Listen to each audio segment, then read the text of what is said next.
রান্নাঘরে যে উপকরণটি আমাদের সবথেকে কাজে লাগে সেটা হচ্ছে হলুদ।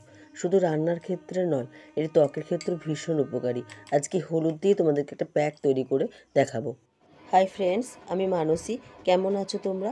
আশা করবো সবাই ভালো আছো এবং সুস্থ আছো, আর আগের থেকে নিজের অনেক অনেক বেশি খেয়াল রাখছো। চলো কথা না বাড়িয়ে আমরা সরাসরি ভিডিওতে চলে যাই। প্যাকটা তৈরি করতে যে উপকরণটা আমাদের প্রথম কাজে লাগবে সেটা হচ্ছে হলুদ। এই হলুদটাকে একটু সেঁকে নেব।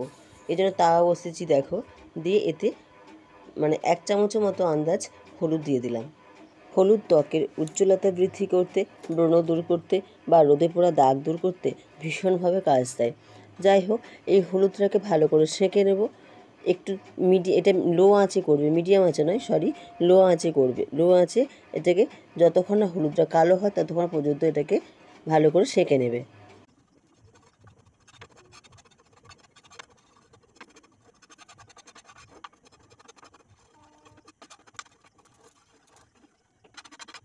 দেখো আমার হলুদটা পুরো রঙটা চেঞ্জ হয়ে গেছে। আমার এরকমই যখন কালো কালো হয়ে আসবে তখনই এটা আমাদের লাগবে। এবার এটা একটা পাত্রে নামিয়ে নেব। এই যে দেখো হলুদের রঙটা পুরো কফি কালারের মতো এসে গেছে। এবার এর সাথে মেশাবো পরিমাণ মতো টক দই। দিয়ে এটা ভালো করে মিশিয়ে নেব।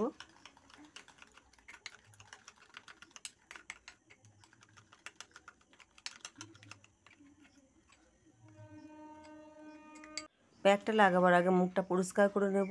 এই জন্য নেব একটুখানি টক দই। প্রথমে টক দই হোক, গোলাপ জল হোক বা ফেস ওয়াশ হোক, যেভাবে হোক মুখটা ভালো করে পরিষ্কার করে নেবে। তার উপর প্যাকটা ইউজ করবে। নোংরা মুখে কখনোই প্যাক ইউজ করবে না।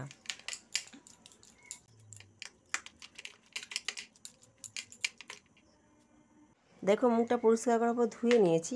দেখো হাতটা কতটা পরিষ্কার লাগছে। এর উপর তোমরা প্যাকটা লাগিয়ে নিও।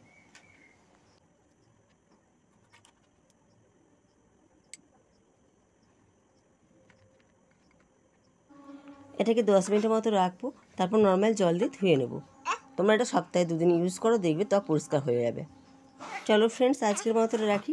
ভিডিওটা যদি ভালো লেগে থাকে প্লিজ চ্যানেলটিকে সাবস্ক্রাইব করে দিও, লাইক এবং শেয়ার করে আমার পাশে থেকো।